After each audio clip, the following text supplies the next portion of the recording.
Endocrine की pharma में हम सबसे पहले पैनक्रियाटिक हार्मोन्स डिस्कस करेंगे जो बॉडी के अंदर नेचुरली रिलीज होते हैं, जो ब्लड ग्लूकोज लेवल को मेंटेन करते हैं। उसके बाद हम एंटी डायबिटिक ड्रग्स पढ़ेंगे।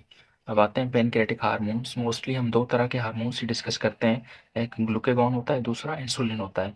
ग्लूकेगॉन क्या, जब ब्लड के अंदर ग्लूकोज लेवल कम हो जाए तो ग्लूकेगॉन रिलीज होता है, सीक्रेट होता है। वो अल्टीमेटली क्या करेगा, ग्लूकोज लेवल को नॉर्मल लेवल पे लेके जाएगा। अगर इसके रिवर्स, यानी कि अगर ग्लूकोज लेवल ज़्यादा है तो फिर इंसुलिन की सीक्रेशन होती है। इंसुलिन अल्टीमेटली क्या करेगा, ग्लूकोज लेवल को नॉर्मल लेवल पे लेके जाएगा, जितनी रिक्वायर्ड होती है बॉडी में, जितनी भी हो। अब हम देखेंगे कौन से सेल्स पेनक्रियाज में होते हैं जो ग्लूकागॉन रिलीज करते हैं या इंसुलिन रिलीज करते हैं। मोस्टली हम तीन तरह के सेल्स ही डिस्कस करेंगे अब फार्मा के अंदर।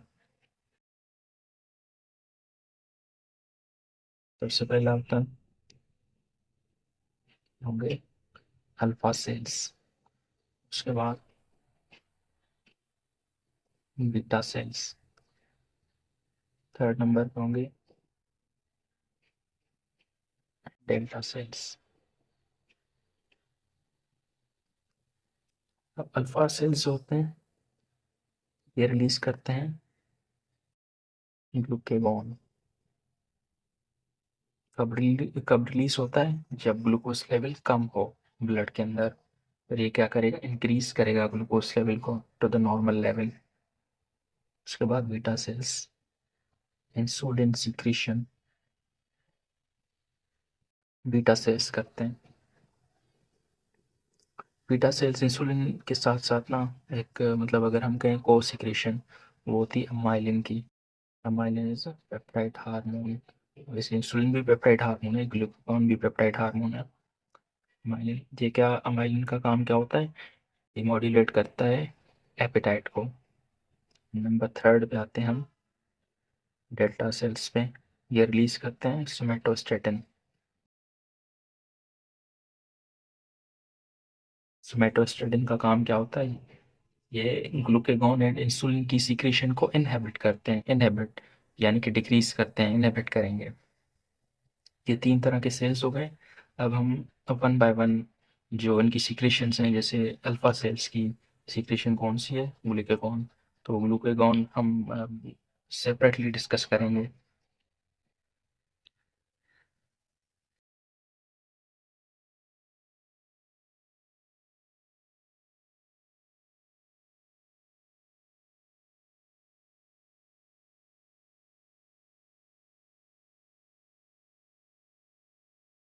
इसका काम क्या होता है जी, हम अगर हम नेचुरली इसकी बात करें, जब बॉडी में रिलीज होता है, वो हम पहले भी डिस्कस कर चुके हैं कि कब रिलीज होता है, कि जब ग्लूकोज लेवल कम हो, यानी कि जब हाइपोग्लाइसीमिया हो। तो हम सिंपली लिखेंगे ट्रीट्स हाइपोग्लाइसीमिया। अब कैसे ट्रीट करता है हाइपोग्लाइसीमिया को, दो प्रोसेसेस के थ्रू। कौन से प्रोसेस होते हैं, अच्छा इसका मैकेनिज्म ऑफ एक्शन जो जिसकी हम बात कर रहे हैं, मैकेनिज्म ऑफ एक्शन।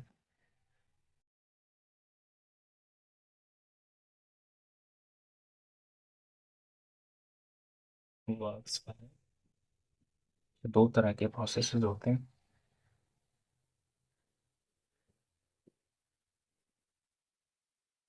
एक होगा ग्लाइकोजेनोलाइसिस,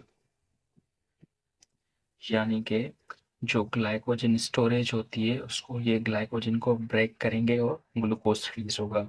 एक तो ये प्रोसेस हो गया जिसके थ्रू ग्लूकेगॉन वर्क करता है। या दूसरा प्रोसेस जो होगा वो ये होगा ग्लूकोनियोजेनेसिस,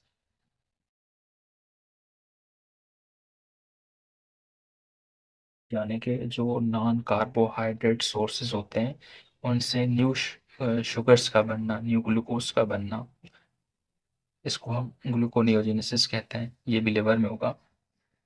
ग्लूकेगॉन ट्रीट करता है हाइपोग्लाइसीमिया को। इसका मैकेनिज्म ऑफ एक्शन क्या है, it works by two processes. Glycogenolysis यानी कि ब्रेकडाउन होगा ग्लाइकोजन का, या दूसरा प्रोसेस हो सकता है ग्लूकोनियोजेनेसिस यानी कि जो नॉन कार्बोहाइड्रेट सोर्सेज होते हैं उनसे नए शुगर का बनना या ग्लूकोज का बनना।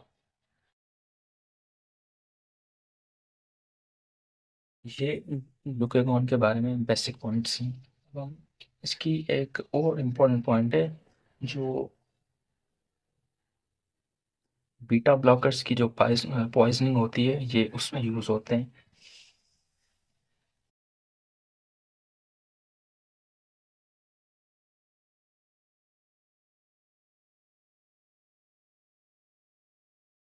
ग्लूकागॉन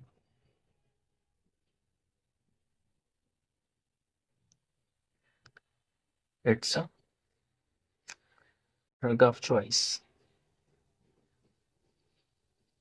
ड्रग ऑफ चॉइस है ना, बीटा ब्लॉकर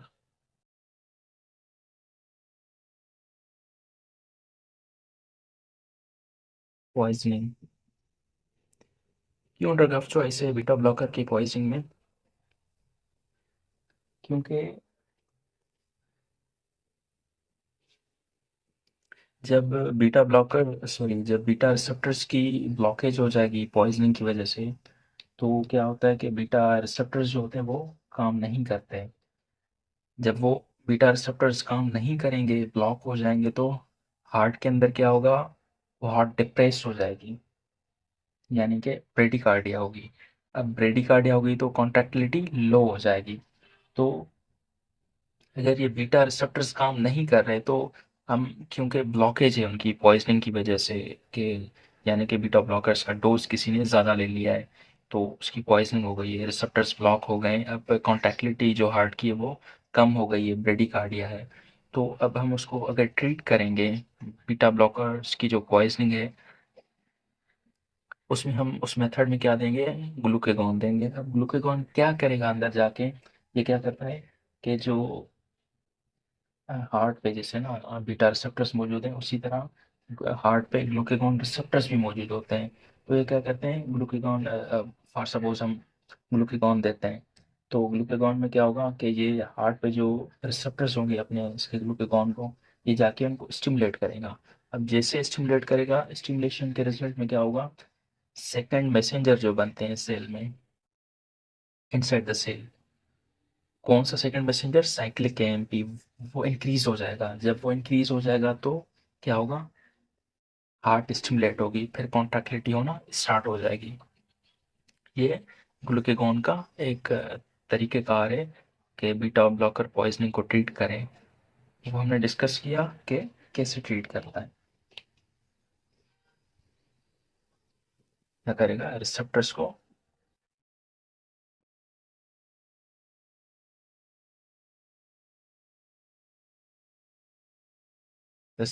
स्टिमुलेट करता है। कौन से रिसेप्टर्स, ग्लूकागॉन रिसेप्टर्स हार्ट पे। उसके रिजल्ट में क्या होगा, there will be increase in cyclic AMP, जो कि बीटा ब्लॉकर्स की पॉइजनिंग की वजह से कम हो जाती है। जब हम ग्लूकागॉन देंगे तो साइक्लिक एएमपी इंक्रीज हो जाएगी। जब साइक्लिक एएमपी इंक्रीज होगी तो हार्ट क्या होगी, कॉन्ट्रैक्ट। ठीक है।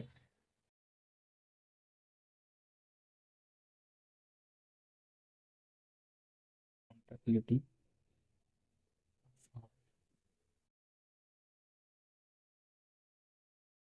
इंक्रीज हो जाएगी, यानी कि हार्ट पर स्टिमुलेट होना स्टार्ट हो जाएगी। अब नेक्स्ट वीडियो में हम ग्लूकागॉन को डिस्कस करेंगे। ये याद रखने की पॉइंट है कि ग्लूकागॉन ये ड्रग ऑफ चॉइस है बीटा ब्लॉकर पॉइजनिंग, और अल्फा सेल्स रिलीज करते हैं।